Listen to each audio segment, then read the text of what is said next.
তার মানে মৃত্যুকে আমরা জেনেও স্বীকার করতে চাই না।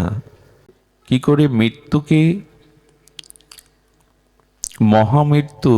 এখন দেখছেন YouTube channel Nitai media live. সকল ভক্ত চরণে সশ্রদ্ধ দণ্ডবত প্রণতি। শ্রীমদ্ ভগবদ গীতার অষ্টম অধ্যায়, এটি 28টি শ্লোকে সন্নিবিষ্ট। এই শ্লোকের এই 28টি শ্লোক সন্নিবিষ্ট অষ্টম অধ্যায়ের এটি অক্ষর ব্রহ্মযোগ। সেই সাথে শ্রীগীতার টিকাকারগণ আচার্যগণ এই অধ্যায়ের একটি নামকরণ করেছেন মৃত্যু বিজ্ঞান যোগ। এখানে অর্জুন ভগবানের কাছে অনেকগুলি প্রশ্ন জিজ্ঞাসা একসাথে করেছেন।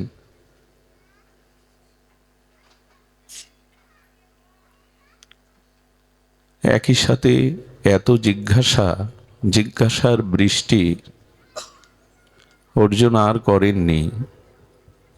জিজ্ঞাসাগুলি এমন, কিং তদ্ব্রহ্ম, কিং অধ্যত্তং, কিং কর্ম পুরুষোত্তমম, অধিভূতং চ কিং প্রক্তং, অধিদৈবং কিমুশ্চতে, অধিযোগ্য কথং কহত্র দেহস্মি ন মধুসূদন, প্রয়াণ কালে চ কথং শ্রেয়সী নিয়ত আত্মাভি। প্রশ্ন করছেন ব্রহ্ম কি, অধ্যত্ত কি, কিং কর্ম পুরুষোত্তমম, কর্ম কি, অধিভূত কাহাকে বলে, অধিযোগ্য কিরূপ, এবং সব থেকে যে বিষয় আজ আলোচনার জন্য সামান্য এই ক্ষুদ্রাতি প্রয়াস, তিনি এই জিজ্ঞাসার সর্বশেষ জিজ্ঞাসা করছেন প্রয়াণ কালে চ কথং শ্রেয়সী নিয়ত আত্মভি।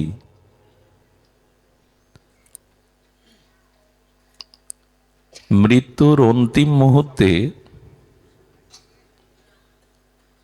মৃত্যুর মুমূর্ষ মুহূর্তে, এক সেকেন্ড মৃত্যুর পূর্বে দাঁড়িয়ে জীব কি করে তোমাকে স্মরণ করতে পারে, তোমাকে প্রাপ্ত হতে পারে। ক্ষমা করবেন, আমি আমার একমাত্র দিদি, সেই জামাইবাবু এমন অ্যাক্সিডেন্ট করেছেন, তার পাশে হাসপাতালে নিয়ে যাওয়ার কেউ নেই, হাসপাতালেই পড়ে আছেন। এইখান থেকে অ্যাম্বুলেন্স পাঠানো হয়েছে, জানি না ভাগ্যে কি আছে, কান দিয়ে রক্ত আসছে, অ্যাক্সিডেন্টটা মারাত্মক। আমি বুঝতেও পারছি না। আমি যখন পৌঁছেছি ট্যাকেরহাটি, তখনই সংবাদটা এলো। তার একমাত্র সন্তান, সেও দূরে, কাছে কেউ নেই। আপনারা একটু আশীর্বাদ করবেন। সৌম্য আছে, ও দুটি কথা বলবে। আপনারা সকলে আশীর্বাদ করবেন। আমি ব্যাসাসনে বসেছি, যদিও রক্ত মাংসের মানুষ, আর এ জগতে অসহায়দের পাশে দাঁড়াবার লোক খুব কম। এখন জানি না কি অবস্থা, অ্যাম্বুলেন্সে যাচ্ছেন, কোথায় কি কি করবেন জানি না, আপনি একটু কৃপা করবেন। সৌম্য আসছে, ভগবত কৃপায় সে আপনাদের আস্বাদন দেবে। তবে হরিকথার মধ্যেই, আপনাদের আশীর্বাদের মধ্যেই সামান্য সময়ের প্রয়াস, কৃপা সঞ্চার করুন। অর্জুনের জিজ্ঞাসার মধ্যে সর্বশেষ জিজ্ঞাসাটি বড় আমাদের জন্য অনুভবের। প্রয়াণ কালে চ কথং শ্রেয়সী নিয়ত আত্মাভি। মৃত্যুর 1 সেকেন্ড পূর্বে, মৃত্যুর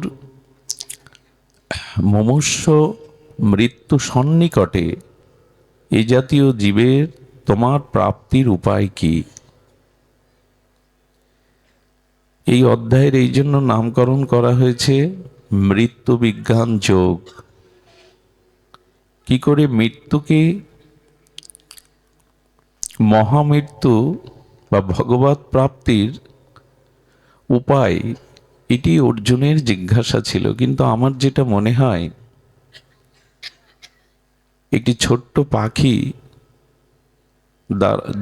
দরজা বা জানলা দিয়ে ঘরে প্রবেশ করেছে, সেই দরজা জানলাটা যদি রুদ্ধ করে দেন, ওই পাখিটি ছটপট করে বাইরে যাওয়ার জন্য। ওই সময় তার যে অবস্থাটা হয়, সম্মুখে মৃত্যু এলে মানুষের ওই অবস্থা হয়। তার দেহ, তার ইন্দ্রিয়, তার মন, তার বুদ্ধি সর্বাংশে ক্রিয়া করে না। আমার মতো মাদিস জন হলে, ভজন বিমুখ হলে সারা জীবনের অপরাধ পাপ সামনে ভেসে আসে। সংসার আসক্তি বিষয়মুখী মানুষ তার রিপু ইন্দ্রিয় যে ভোগ বাসনা উপভোগ করেছে। হ্যাঁ বিশ্ব, হ্যাঁ আচ্ছা, কি করে কথা হবে?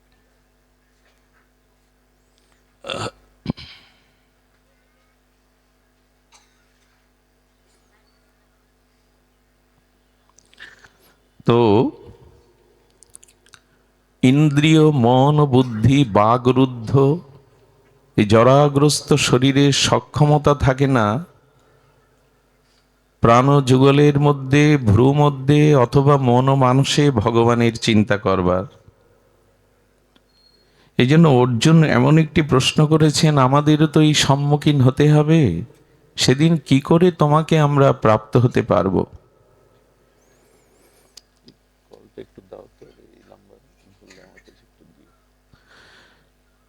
তো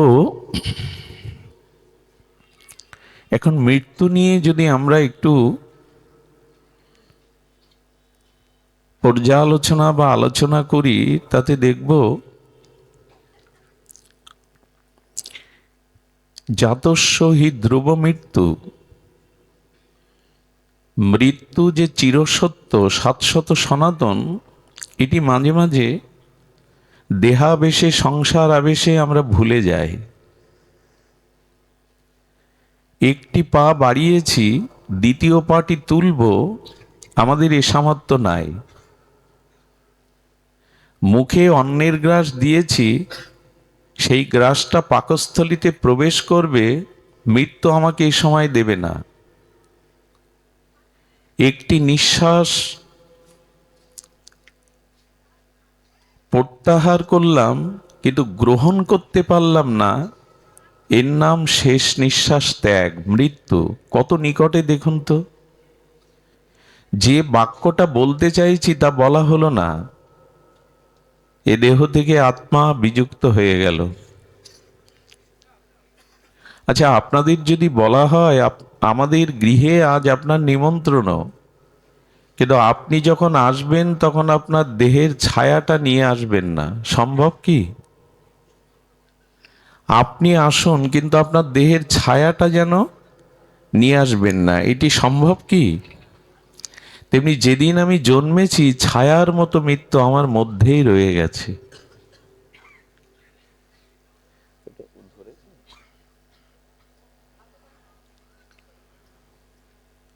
এই জন্য মৃত্যু এমন একটি শাশ্বত ধ্রুব সত্য,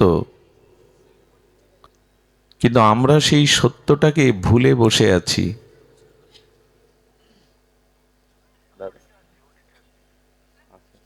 একটু দেখুন, একটু দেখুন, আমি একটু দেখুন দাদা, একটু কৃপা করে দেখুন।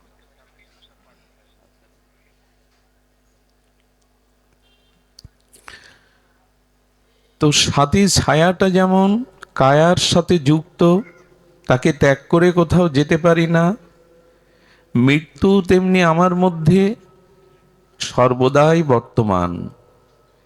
মৃত্যু অন্য কোনোখানির থেকে আসে না, মৃত্যুকে সাথে নিয়েই আমি ঘুরছি। এই ধ্রুব সত্যটা দেহাবেশে ভুলে যায়।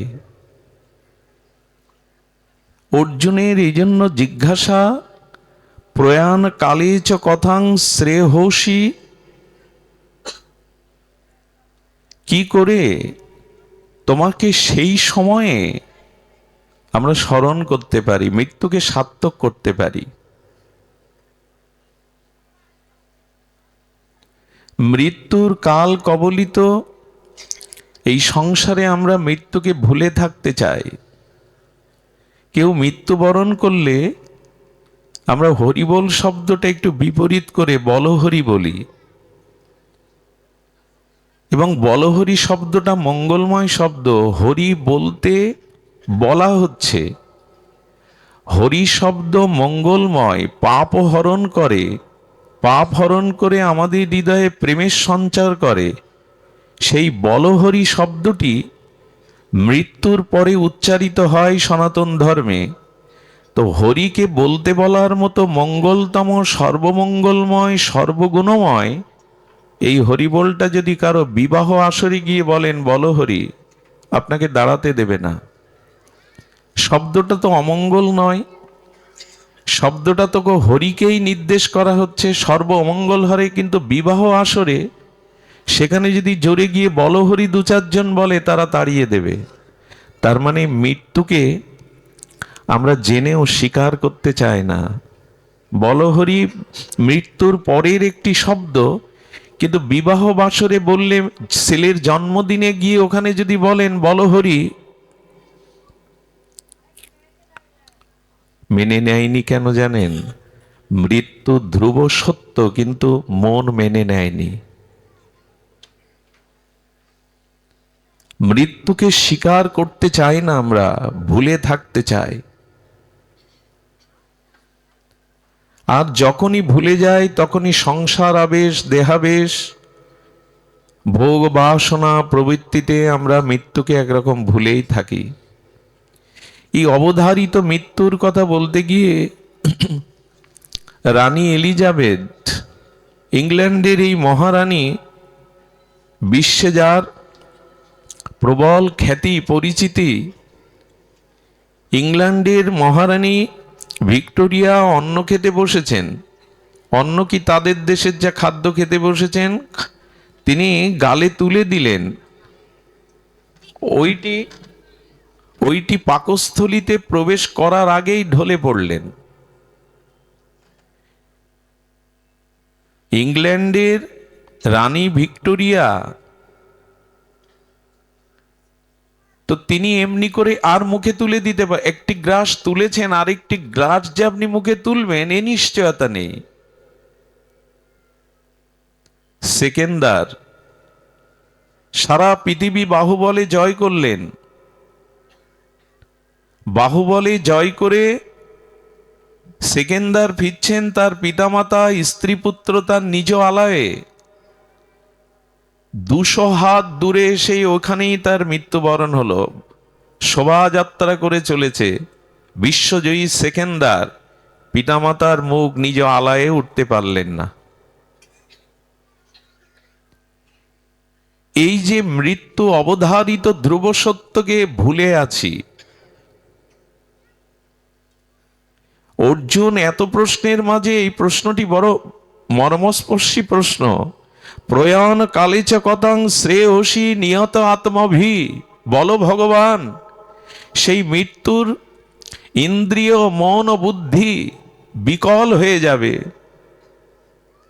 পাপময় অপরাধময় কর্মের স্মৃতি ভেসে আসবে, বাক্য স্ফুরিত হবে না, মন বুদ্ধি ইন্দ্রিয় কোনো ক্রিয়া করবে না। সেই পাখিকে ছোট্ট কুটিরের মধ্যে দরজা জানলা রুদ্ধ করে আটকালে যেমন ছটপট করে, মৃত্যুর সেই যন্ত্রণায় কাতর হয়ে তোমার কথা কি করে স্মরণ করব? সেই প্রস্তুতির নাম মৃত্যু বিজ্ঞান যোগ।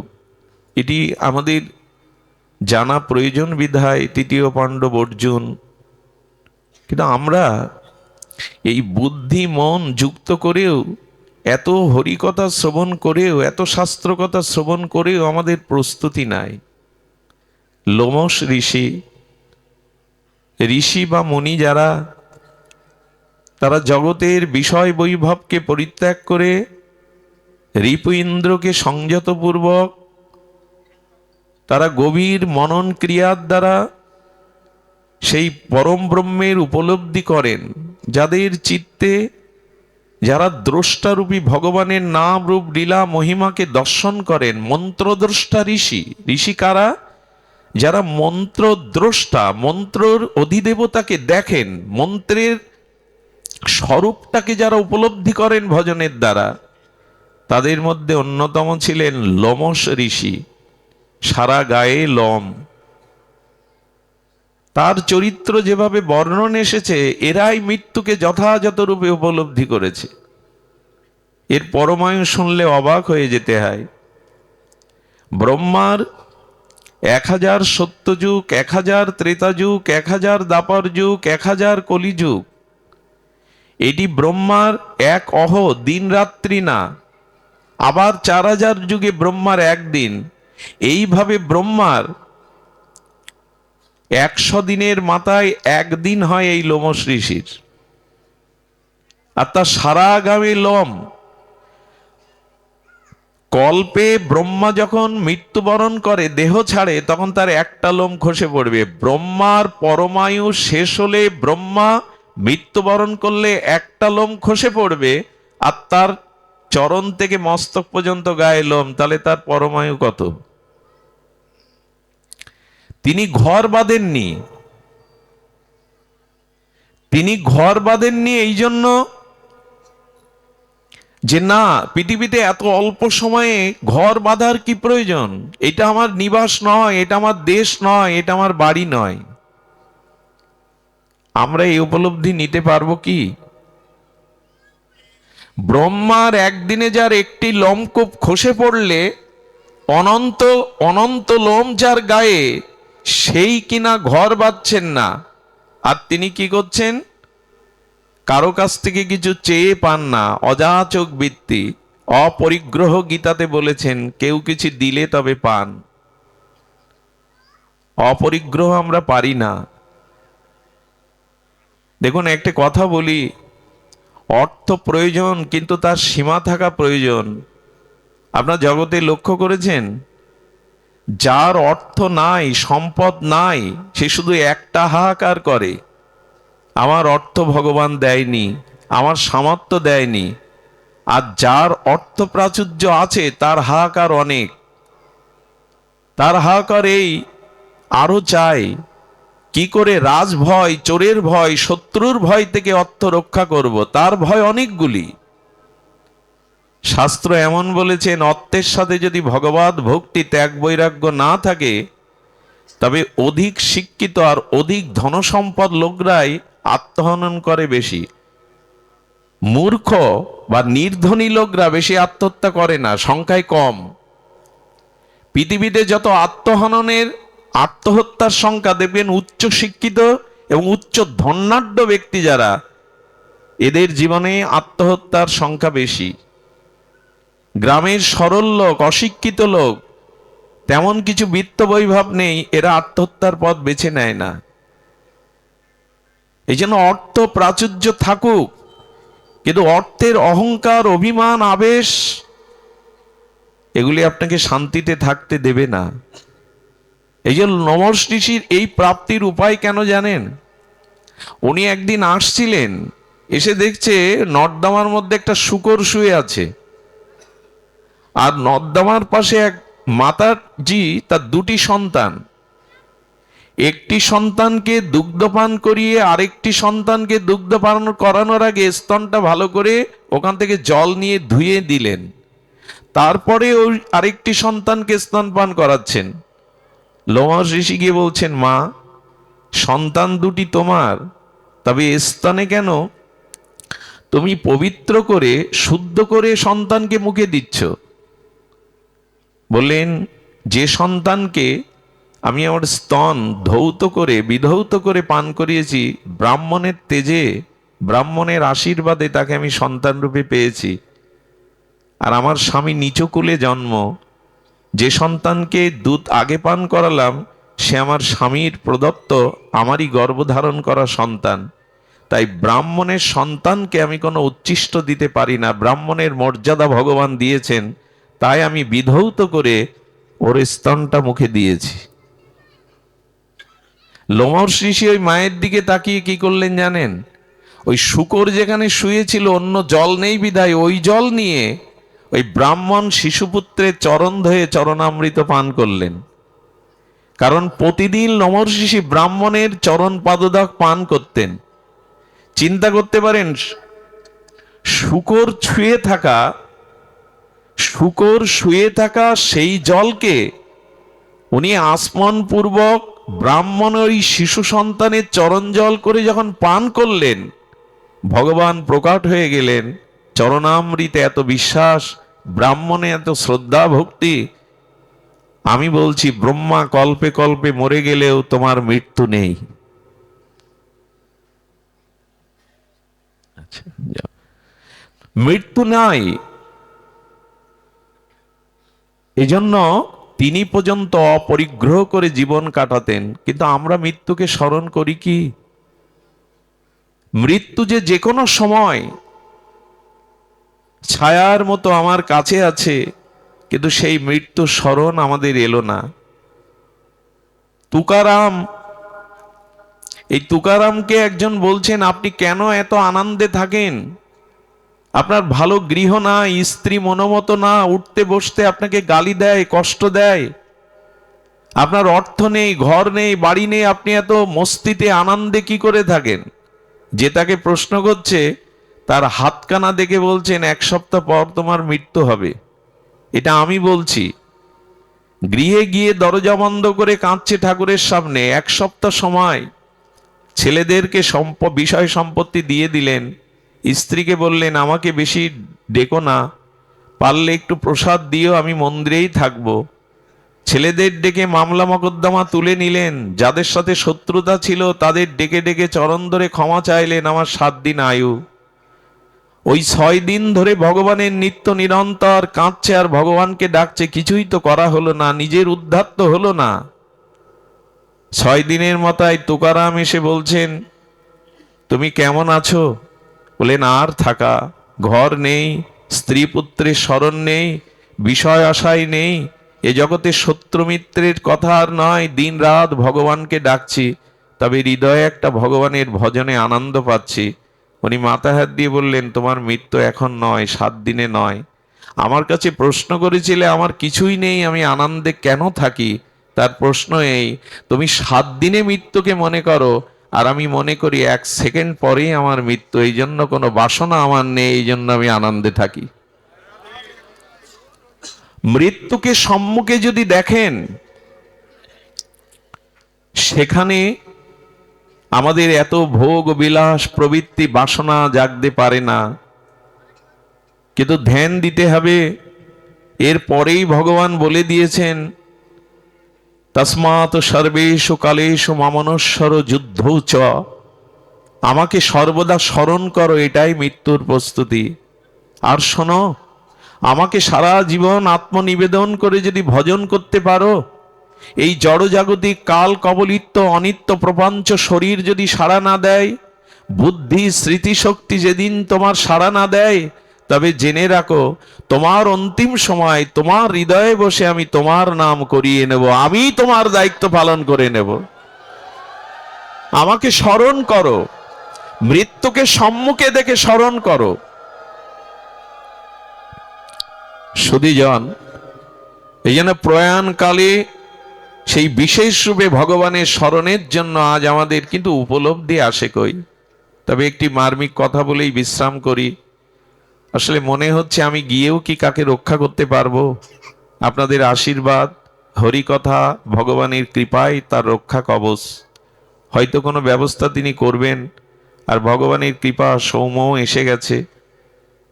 সে ভাগবত প্রবক্তা, পরিপূরণটা তার দ্বারাই ভগবান করবেন বলে এনেছেন।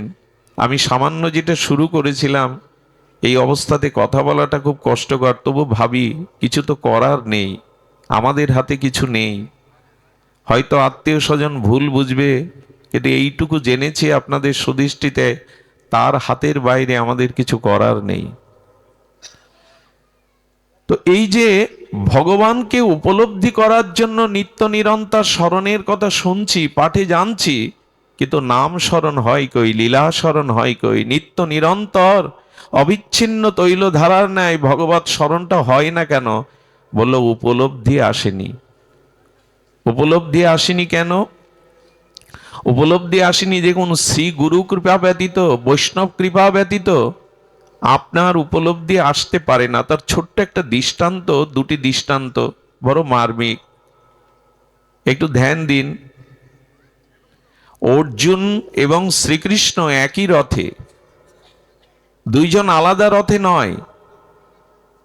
অখণ্ড পরতত্ত্ব স্বয়ং সচ্চিদানন্দ পরম ব্রহ্ম ভগবান শ্রীকৃষ্ণ এবং অর্জুন একই রথে, কিন্তু অর্জুনের মোহ বিষাদ এলো কেন? বিষাদ মানে কিংকর্তব্য বিমূঢ়তা, হতাশা, বিষণ্ণতা, সিদ্ধান্তহীনতা, দুঃখ, অশ্রুজল, নিজের বুদ্ধির বিপর্যয়, এগুলি সব বিষাদেরই সরলত্ব এই শব্দের।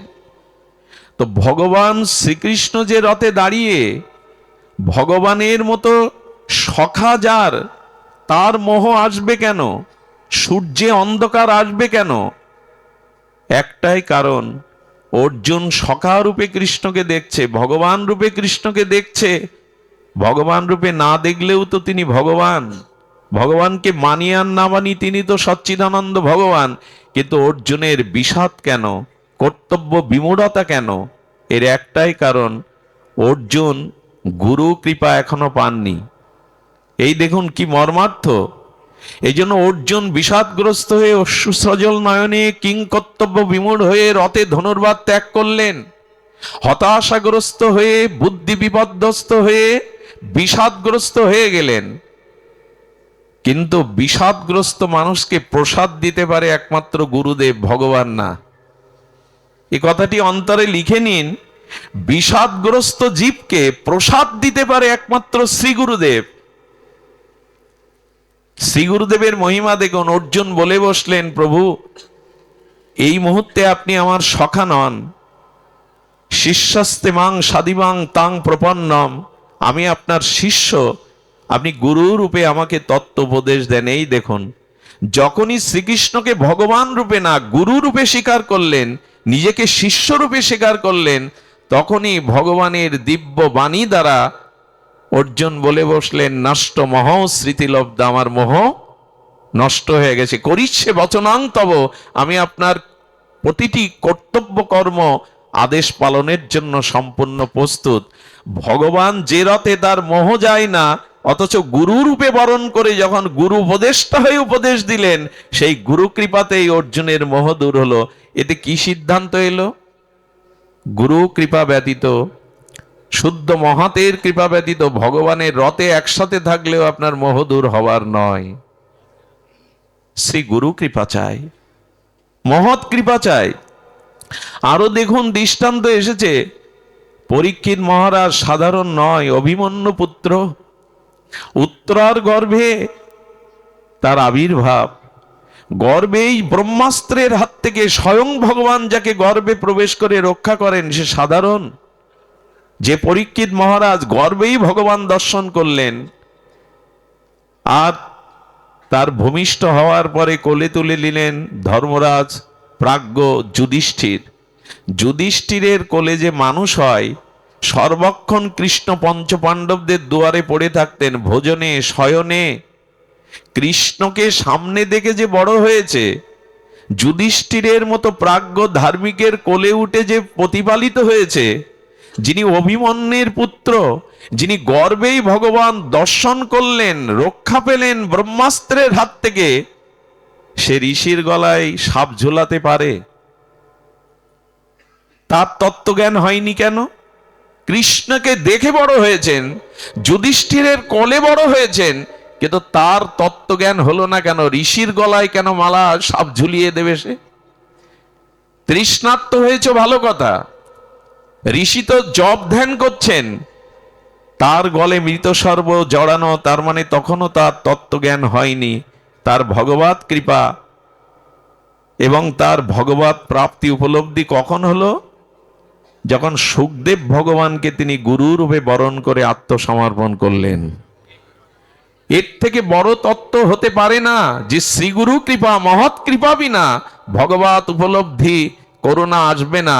ভগবান শ্রীকৃষ্ণকে দেখে যে বড় হয়, যুধিষ্ঠিরের মতো ধার্মিক প্রাজ্ঞের কোলে যে বড় হয়, অভিমন্যুর পুত্র যিনি গর্বেই ভগবানকে যিনি দর্শন করেছেন, তার উপলব্ধি হলো গঙ্গা তীরে ছিল সুখদেব গোস্বামীকে গুরু রূপে আত্মসমর্পণ করে ভগবত শ্রবণের দ্বারা, অর্থাৎ মহৎ কৃপা যুক্তের সাথে যদি মহৎ মুখনির্গলিত হরি কথা আপনার ভেতরে প্রবেশ করে, তখনই আপনার উপলব্ধি আসে, প্রেম ভক্তি আসে, জন্ম মৃত্যু চক্রে থেকে তখনই নিস্তার আসে। কথাটি অন্তরে ধারণ করতে হবে যে শ্রী গুরু কৃপা ব্যতীত, মহৎ কৃপা ব্যতীত, ভাগবত শ্রবণ ব্যতীত আমাদের মোহ যেতে পারে না। পরীক্ষিত মহারাজ তো নিজেই বলছেন, মৃত্যু ভয় তার ছিল, মৃত্যু ভয় তার ছিল যে 7 দিনেই তক্ষক দংশনে বিপ্রবিশাপে তার মৃত্যু হবে, তার এই উপলব্ধি ছিল। মৃত্যুতে তিনি ভীত হয়েছিলেন, কিন্তু তিনি এও প্রশ্ন করেছিলেন, হে সুখদেব ভগবান, হে পরম আরাধ্য শ্রীচরণ, যোগী ঋষি মুনি যুগ যুগান্তর তপস্যা করে যোগ সাধনার দ্বারা, ধ্যানের দ্বারা, তপস্যার দ্বারা যে দুর্লভ গোবিন্দ চরণ পায় না, আর 7 দিন পরমায়ু, সারা জীবন এই রাজ সভাতে বসেছি, রাজ মুকুট ধারণ করেছি, ভোগ বিলাস করেছি, এই 7 দিনেই কি করে আমার গোবিন্দ পাদ পদ্ম দুর্লভ চরণ পাবো, আপনি আমাকে বলুন। যখনই সমর্পণ করলেন, আত্মসমর্পণ করলেন, তখনই ছিল সুখদেব গোস্বামীর এই গুরু কৃপায়, মহৎ কৃপায়, ভাগবত কৃপায় সে বলতে বলতে কি বলে চলে গেল। এখন যদি তক্ষক আমার সামনেও আসে, গুরুদেব আপনার অপরোক্ষ অনুভূতি, আপনার ভাগবত কৃপায় এখন আমি চারিদিকে মৃত্যুকে দেখছি না, সর্পকে দেখছি না, দেখছি সর্পের মধ্যে আমার গোবিন্দকে। এই উপলব্ধি হলো তার। এই জন্য শ্রী গুরু কৃপা ব্যতীত, মহৎ কৃপা ব্যতীত কিছুই হওয়ার নয় সুধীজন। এই জন্য এই প্রয়াণকালে শ্রী ভগবানের স্মরণ তখনই আসতে পারে যখন মহৎ কৃপা, গুরু কৃপা, ভাগবত কৃপা আপনার উপরে বর্ষিত হবে। স্বতন্ত্রভাবে জীবনকে পরিচালনা করলে শুধু ভগবানের দিকে চেয়ে থাকলেই হবে না। মনে আছে ভগবান বলেছেন, যার আমাকে ভজিবার যার আসে অভিলাষ, গোবিন্দ বলছেন আমাকে ভজিবার যার আসে অভিলাষ, সে ভজুক গিয়ে মোর মঙ্গল দাস। আমার মঙ্গল কোন মহৎ ভক্তকে সে ভজন করুক, তবেই আমার ভজনের অধিকার পাবে সে। এই জন্য গুরু কৃপা ছাড়া, মহৎ কৃপা ছাড়া আমাদের জীবনে ভগবত উপলব্ধি আসতে পারে না, ভাগবত কল্যাণ আমাদের জীবনে কখনো আসতে পারে না। তাই অনুরোধ করব, শুধু মন্দিরে নয়, শুধু ভগবানের দিকে চেয়ে থাকা নয়, যদি ভজনই করতে হয় তবে মহৎ কৃপা, গুরু কৃপাকে সম্বল করুন। এই উপলব্ধি ছাড়া আমাদের আসবে না। এই জন্য মৃত্যুর এই সময় কখন আসবে যেহেতু আমরা জানি না, একটা বৃষ্টির বিন্দুর ফোঁটার মতো আমাদের পরমায়ু। এই পরমায়ু কখন শুকিয়ে যাবে, লনিলি জল জল জীবন টলমল, সেই পদ্মপত্রের উপরে বিন্দু আকারে মুক্তার মতো জলটা হাওয়াতে কখন গড়িয়ে পড়ে বোঝা যায় না। আয়ুটাও তো তাই। তাই মৃত্যুকে সার্বক্ষণিক অন্তরে জাগিয়ে রাখুন। আর এই মৃত্যুর জন্য প্রস্তুতি রাখার জন্য ঠাকুর হরিদাস, বিশ্বদেব, পিতামহ আমাদের জানিয়েছেন মৃত্যুটা কেমন হবে। আমি আপনাদের অনুরোধ করছি যে মৃত্যুর এই প্রস্তুতিটা এদের কাছ থেকেই শিখতে হবে। প্রাণ যে কোনো মুহূর্তে দেহ থেকে বিয়োগ হতে পারে, কিন্তু যাওয়াটা কেমন হবে? যেতে তো হবে, যাওয়ার প্রস্তুতি তো থাকবে, কিন্তু যাওয়াটা কেমন হবে? যাওয়াটা যেন আমার হরিদাসের মতো হয়, যাওয়াটা যেন আমার ভীষ্মের মতো হয়। ভীষ্ম মৃত্যুকে সামনে দেখে বলছে, চলে যাও, কাল তুমি আমার সামনে দাঁড়িও না। আমি যৌবনে পাপ করিনি, আমি নিত্য নিরন্তর আমার গোবিন্দকে উপলব্ধি করেছি। কাল আমি তোমার সাথে যেতে রাজি নয়, আমি তোমার পথের যাত্রী নই, আমি ভগবানের চরণ দর্শনের অপেক্ষা করছি। ভগবানকে দেখতে দেখতেই আমি যেতে চাই, তোমার সাথে যেতে চাই না। এই যে উপলব্ধিটা, মৃত্যুর সময় কাল নয়, আমি ভগবানকে দর্শন করতে করতে প্রাণ ত্যাগ করতে চাই, এই হলো সার্থক মৃত্যুর পরিচয়, এই হলো মহামৃত্যুর পরিচয়, এই হলো মহানির্জনের পরিচয়। কিন্তু ভীষ্মের এই কথা বলতে গেলে কালকে ফিরিয়ে দিয়ে ভগবানের চরণকে দর্শন করতে করতে ভগবানের সাথে নিত্যধামে যেতে যেতে এই প্রস্তুতিটা হলো ভীষ্মের মতো। যৌবনে তিনি পাপ করেননি, নিজের ভোগ বিলাসের দিকে কখনো তাকাননি। ভীষ্মের জীবনে ছিল ত্যাগ, বৈরাগ্য, সত্যনিষ্ঠতা। এই জন্য আমাদের জীবনের এই প্রস্তুতি যদি না থাকে, আমরা এই কথা বলতে পারবো না, হে গোবিন্দ তুমি সম্মুখে দাঁড়াও, তোমার আতুল আতুল চরণ দর্শন করে আমি এই জগৎ থেকে বিদায় নিতে চাই। এই দেবব্রত পিতামহ ভীষ্মের মৃত্যুর একথা জানিয়ে দেয়, এই হলো প্রস্তুতি। এমন ভজন করেছি তো, এমন ভক্তি অর্জন করেছি তো, যে মৃত্যুর সময় গোবিন্দ তার সচ্চিদানন্দ মূর্তি চরণ নিয়ে দাঁড়াবে, তার বদন দর্শন আর তার চরণ দর্শন করতে করতে জগৎ থেকে চলে যেতে পারবো। মহামৃত্যু আসবে, আমার জীবনে মৃত্যু আসবে না, আমি সে পথেই যাব যে পথে গেলে আর পুনরায় জগতে জন্ম মৃত্যু চক্রে আসতে হবে না। এর প্রস্তুতি ভীষ্মের মতো ত্যাগ থাকা চাই, বৈরাগ্য থাকা চাই। যারা আমরা সাধু বেশ নিয়েছি, যারা আমরা এই ভগবত ধর্মে দীক্ষা শিক্ষা নিয়েছি, যারা শুদ্ধ গুরু পরম্পরা এই ভগবত প্রগতির পথে এসেছি, আমরা যেন নিজেকে না ঠকাই। এই পথে এসে লোভ লালসা অর্থবিত্ত সম্মানের কাঙাল যেন না হয়। এই পথকে, এই সাদা বস্ত্রকে যেন কলঙ্কৃত না করি। আমাদের দিকে চেয়ে আছে হাজার হাজার মানুষ, আমাদের চরিত্র, আমাদের আদর্শ, আমাদের ত্যাগ, আমাদের বৈরাগ্য, মানুষ পথ চিনবে, আলোর পথে যাবে। তাই যারা সদ্গুরুদেবের কৃপা পেয়েছেন, যারা এই পথে এসেছেন, আর যেন পিছনে ফিরতে না হয়, আর যেন অন্ধকার পথের যাত্রী না হতে হয়। এই প্রস্তুতিটা থাকার নাম মৃত্যু প্রস্তুতি। শুদ্ধ জীবন, ভগবত জীবন। ঠাকুর হরিদাসের জীবন দেখুন, মহাপ্রভু হরিদাসের দিকে তাকিয়ে বলছেন, কিছু বলবে? হরিদাস, তোমার চোখের ভাষা বলছে তুমি কিছু বলতে চাও। ঠাকুর হরিদাস স্বভাবত দৈন্যের মূর্তি, দৈন্যের অবতার, বললেন, তোমার কাছে কিছু বলবার যোগ্যতা তো আমার নাই, ভগবানকে সামনে কিছু বলবার যোগ্যতা তো আমার নাই।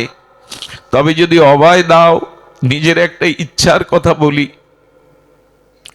ইচ্ছাটি হলো, প্রভু আমি তোমার আগে জগৎ থেকে যেতে চাই, আর সেই যাওয়াটা কেমন হবে সে নিবেদনটা, সে আরজিটা তোমার চরণে জানিয়ে রাখি। এই দেখুন মৃত্যুর প্রস্তুতি, এই দেখুন হরিদাস ঠাকুর জগৎকে সেই ব্রহ্মার অবতার হয়ে আমাদের চোখের সামনে এই লীলা করে দেখিয়ে গেলেন। ওগো, ভগবানের সামনে শ্রী গুরুদেবের চরণে যখন যাও, এই প্রার্থনাটা জানিয়ে রাখো।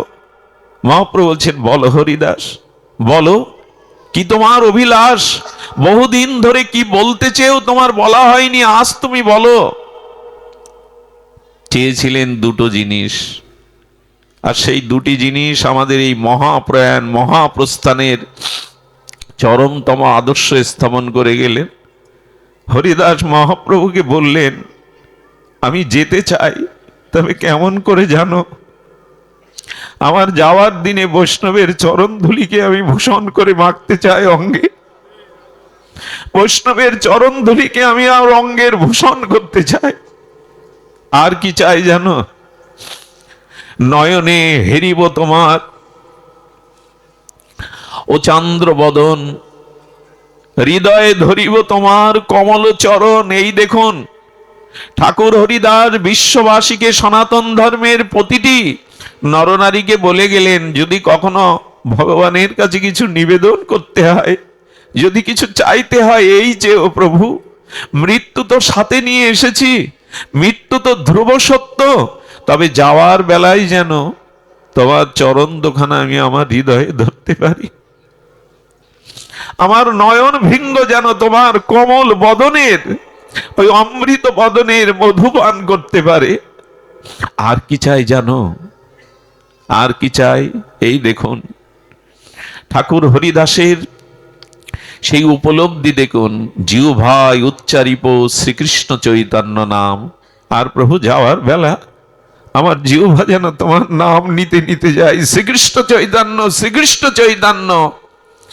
এই শব্দ জিহ্বায় উচ্চারিব শ্রীকৃষ্ণ চৈতন্য নাম, এই মতো ইচ্ছা মোর ছাড়িব পরাণ। আমার ইচ্ছা আমি এভাবেই যেতে চাই। প্রভু আর যেন এই জন্ম মৃত্যু অভিশাপ চক্রে না আসি। তুমি যেখানে আছো তোমার চরণ স্বরূপ রাজ্যে আমাকে নিয়ে চলো। এজন্য চাই নাম নিষ্ঠা, ভগবত নিষ্ঠা, নিষ্কপট চরিত্র, আর অস্খলিত, খলিত নয় অস্খলিত, যেন যেন ছেদ না পড়ে, ভজনে সর্বদা ছেদ না পড়ে। সুধীবৃন্দ, বিজয় কৃষ্ণ গোস্বামী পাদ পদ্ম নবদ্বীপে তার আবির্ভাব ভূমির মাটি মাখবার সুযোগ হয়েছিল কিছুদিন আগে। বিজয় কৃষ্ণ গোস্বামী পাদ পদ্ম তার এক বন্ধু ছিলেন বৃন্দাবনে, তিনি ব্রজে যেতেন, ব্রজের অনুরাগ ছিল। তো ব্রজে গিয়ে দেখছেন তারই এক বন্ধু ছোটবেলা থেকে মঞ্জরি ভাব সাধনায়, রাধারানীর চরণ চিন্তায় নিত্য নিরন্তর কুটিরের মধ্যে বসে ভজন করতেন, বাইরে বেরোতেন না। ওই যে মঞ্জরি ভাব সাধনা, শ্রী গুরুদেবের কৃপায়, মহাপ্রভুর অনবদ্য অবদানে তার মধ্যে এই গুরুদেব স্থাপন করে দিয়েছিলেন আত্মানাং চিন্তায়তে তত্র তাসাং মধ্যে মনোরমাম রূপ যৌবন্য সম্পন্নম কিশোরীং প্রমাদ আকৃতিম। সেই রাধা রানীর কিঙ্করী মঞ্জরি স্বরূপের অভিমান গুরুদেব দিয়ে দিয়েছিল। হরিনামের সাথে সাথে রাধা রানীর চরণ চিন্তার সাথে সাথে মঞ্জরি ভাব সাধনা ভাবতে ভাবতে বিজয় কৃষ্ণ গোস্বামী কুটিরের সামনে গিয়ে দেখছেন দেহটা পড়ে গেল, আর সেই দেহ থেকে 11-12 বছরের এক কিশোরী দিব্য জ্যোতির্ময় মূর্তি দেহ থেকে বেরিয়ে চলে যাচ্ছে। এরকম মৃত্যু শুনেছি আমরা, এ গল্প নয়, কাউকে জানানোর মতো উপন্যাসিক কোনো কাহিনী নয়। সিদ্ধ বিজয় কৃষ্ণ গোস্বামী পাদ পদ্ম জগৎগুরু আচার্য দেখছেন। কি দেখছেন? আচ্ছা, সাপ যখন খোলস ত্যাগ করে, একটা খোলসকে উয়ের ঢিবির ওপরে রেখে আর একটা খোলস সাথে সাথে তৈরি করে নেয়, খোলসটা সাথে সাথে তৈরি হয়। তেমনি রাধা রানীর চরণ চিন্তায়, শ্রী গুরুদেবের বিশেষ কৃপায় আত্মার মধ্যে যারা কিশোরী প্রমাদ আকৃতিম রাধা রানীর কিঙ্করী রূপের উপাসনা করে যান, এই ভজন নিত্য নিরন্তর করেন, তাদের মৃত্যু সাধারণ নয়। এই দেখুন গোস্বামীপাদ দেখলেন ওই নিত্য ভজন চিন্তায় সেই মঞ্জরি ভাবের বালিকা স্বরূপে রাধারানীর কিঙ্করী স্বরূপে নিত্যলীলায় প্রবেশ করলো, নিত্যলীলায় প্রবেশ করলো। এটি সাক্ষাৎ দেখেছিলেন প্রভুপাদ বিজয় কৃষ্ণ গোস্বামীপাদ আমাদের ভজনের এই আনুগত্যে, যেন এই জন্ম মৃত্যু চক্রে আবার পুনরায় মাতৃ জঠরে না জন্মাতে হয়, আবার এই জন্ম মৃত্যু জরাব্যাধি ভোগ করতে না হয়। এ সংসার দুঃখময়, এ সংসার মৃত্যুময়। আজ দেখুন আমি এখানে কথা বলছি, আমারই একমাত্র দিদি অসহায়া, তার পাশে ডাক্তারের কাছে এখন নিয়ে আমাকে বলছে আমি এখান থেকে যেতে গেলেও তো 3.5 ঘন্টা সময় লাগবে। কত অসহায় আমাদের এই জীবন, কত ক্ষণিক আমাদের এই জীবন, কত বিপদ সংকুল আমাদের এই জীবন। এ সংসারের সুখ দুঃখের দোলায় দোলাটাই জীবন নয়। মনুষ্য জন্ম নিয়ে সংসার, স্ত্রী পুত্র বৃত্ত বৈভাবে সুখের সাগরে ভাসানোর জন্য জন্ম হয়নি, এ জন্ম হয়েছিল ভজনের জন্য, নিজের উদ্ধারের জন্য, আত্মকল্যাণের জন্য। সেই প্রস্তুতিটার জন্য মৃত্যুকে সম্মুখে রেখে সর্বদা আমাদের প্রস্তুতি থাকা চাই, যেন যাওয়ার বেলায় ঠাকুর হরিদাসের মতো তোমার নামটা জিহ্বায় থাকে, যেন তোমার চরণ চিন্তাটা হৃদয়ে থাকে। এই জন্য ভগবত ভক্তের আশ্রয়ে শ্রীগুরু মহতের বৈষ্ণবের কৃপাকে সঙ্গ করে আসুন আমরা ভক্তি জীবনে এগিয়ে যাই। ভাগবত ছাড়তে মন চায় না। আমি ট্যাকেরহাট আসার আগেই শুনে আমাকে সবাই বলছে পাঠ সারা জীবন করলে পড়ে আছে মানুষটা, তোমার দায়িত্ব নেই। কি বলবো বলুন তো, কি বলার আছে? সংসারে এমনি করে অনেক পরীক্ষা আসে। যারা ভাগবত পথে জীবনকে উৎসর্গ করেছে এদের অনেক পরীক্ষা দিতে হয়। কত আপনজন দূরে সরে যায়, সংসারের অনেকের অপ্রিয় হয়ে যেতে হয়। এখানে আপন বলতে স্বার্থ পূরণ না করতে পারলে সবাই পিছু চলে যায়, কিন্তু তারপরেও একটা আলো জেগে থাকে, যার কেহ নেই তুমি তো তার আছো, যার কেহ নেই তুমি তো দাঁড়িয়ে আছো গৌর হরি। শ্রী গুরুদেব দাঁড়িয়ে থাকেন। এই জন্য ভরসা করতে হয় তো তার উপরেই করতে হবে। আমরা আমাদের চেষ্টায় খুব বেশি কিছু করতে পারবো না। ভগবত কৃপাময় এই জগৎ, তার শক্তিতেই জগৎ চলছে। সুধীজন, আমি জানি না সে কেমন থাকবে, এটা ভগবানই জানেন, তার প্রাক্তন কর্মফলই জানে। তবে আপনাদের কাছে এইটুকু নিবেদন করি, আর সময় নাই। যে কোনো মুহূর্তে, আমি আগেই বলেছি, একটা পা বাড়িয়েছি আর একটা পা বাড়াতে পারবো এমন নয়, একটা নিঃশ্বাস প্রত্যাহার করেছি গ্রহণ করব এমন কথা নয়, শেষ নিঃশ্বাস ত্যাগ হতে পারে। একটা অন্নের দানা মুখে দিয়েছি, ওটা পাকস্থলিতে নাও যেতে পারে, তার আগে কণ্ঠরুদ্ধ হয়ে মৃত্যুবরণ করতে পারি। এই যদি 700 ধ্রুব মৃত্যু আমাদের সাথে থাকে, তবে কেন, তবে বিলম্ব কেন, অপেক্ষা কেন? কবে কবে আমরা এই মৃত্যুকে সামনে রেখেই, আর মৃত্যু ভয় ভক্তরা এই জন্য করে না, কারণ মৃত্যু মানেই নূতনের অভিযাত্রা। প্রভু, এই জন্মে এই দেহটা ছেড়ে যেন তোমার চরণে নিবেদন করতে পারি, আরেকটু এগিয়ে যেতে পারি, আরেকটু যেন আমাদের এগিয়ে থাকতে পারি। আর এই এগিয়ে থাকা আর কিছু নয়, এগিয়ে থাকা মানে প্রভু ভক্ত গৃহে জন্মটা দিও, কোন শুদ্ধ ভক্ত মায়ের কাছে পাঠিও। সৌম্যকে দেখলে আনন্দ লাগে, তার পিতামাতাকে সাথে নিয়ে এসে ভজন করতে যায় ভাগবত। এই ভাগ্য কজন আর আছে? এমন পরিবারে দিও প্রভু, যেখানে পিতা মাতা সকলে মিলে যেন গৌর গোবিন্দের ভজন করতে পারি, যেখানে সকলে মিলে যেন তোমার চরণ আশ্রয় নিতে পারি।